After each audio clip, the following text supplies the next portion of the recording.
Hello everyone and welcome back to JoseTapiaTV. This is going to be my Flash review, season 9, episode 12. This episode will be for the finale, and honestly they didn't really put much effort into this episode. It felt like it was mostly such a pain to watch.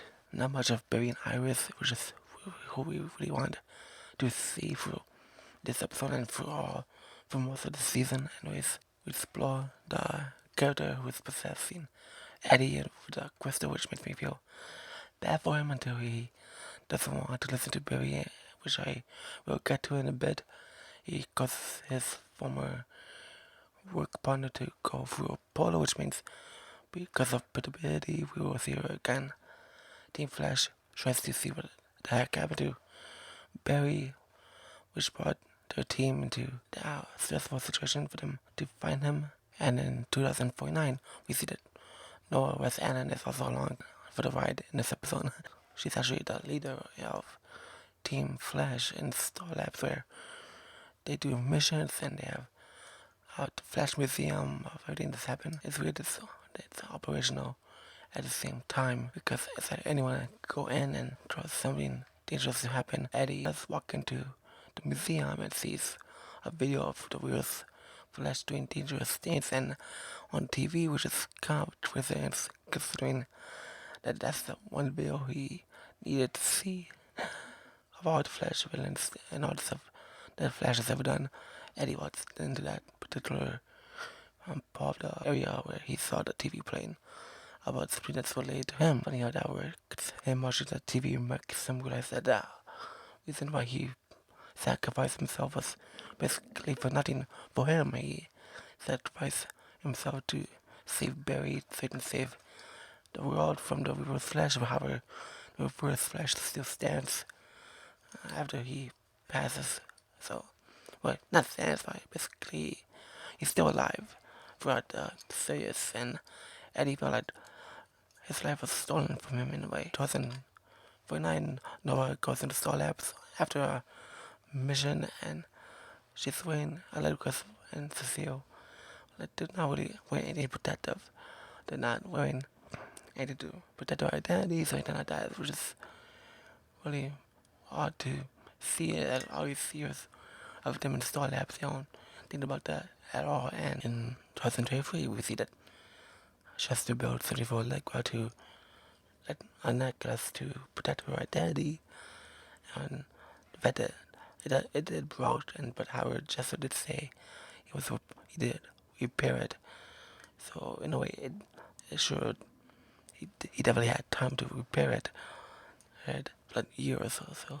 So the fact that she doesn't wear it after the draw mission, that's or did they draw that out? Eddie finds Noah with Allen in a museum after Eddie imagines a daughter of his he could have if he ended up with Iris, which looks just like Noah, which makes 0 sense, and his daughter is also named Noah, which also makes no sense at all, because why would he have a daughter named Noah if the Noah name is based off Barry's mom? And the crystal actually takes over Noah mostly throughout the episode, and Barry shows up in 2049, which means 2023. Long story short, Speed Force Noah shows up in the 2023 Star Labs, and she's fading in and out like she did previously, and tells the current Team Flash that she can sense Barry in 2049. She feels hurt and fades in and out, and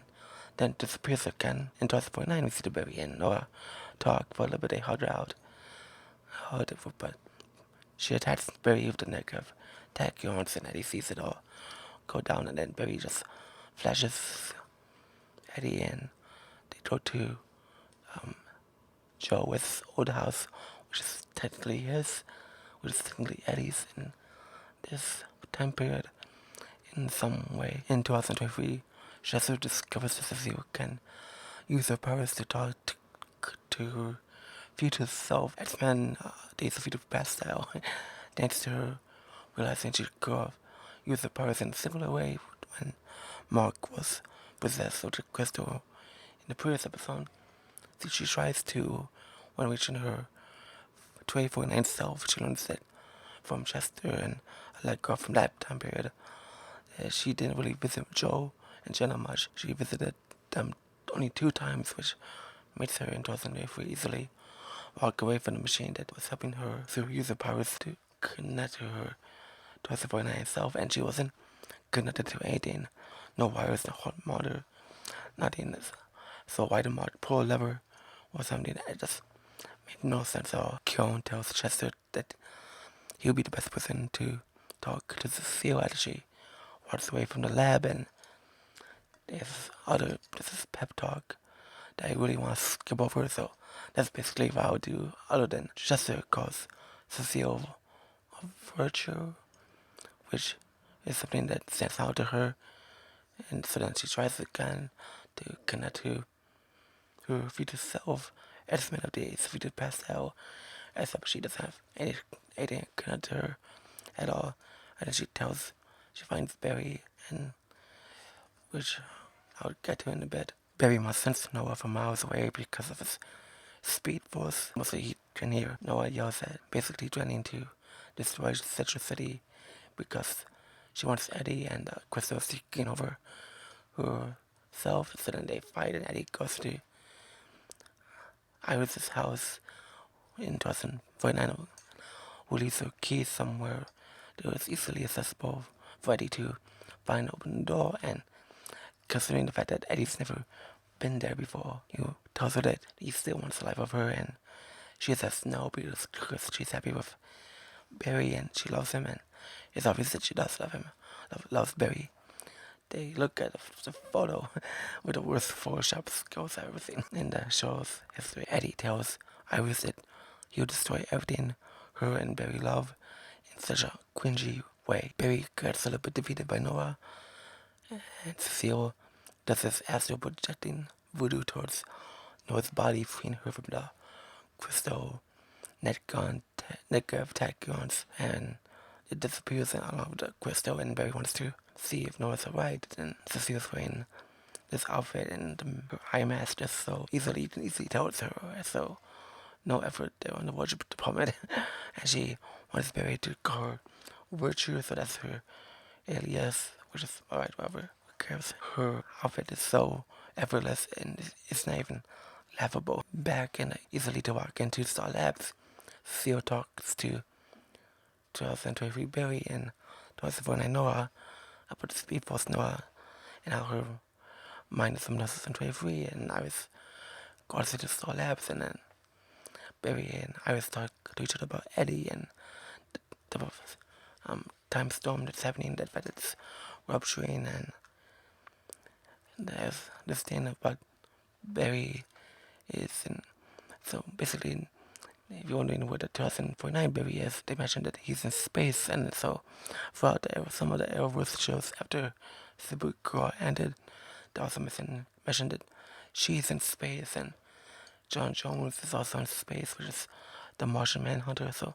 they don't mention this in this episode, but I'm just assuming they're in space, like similar to how the Justice League Unlimited cartoon is, where those characters are in space, so I feel like that's what's happening. Let's just imagine that. That'd be awesome.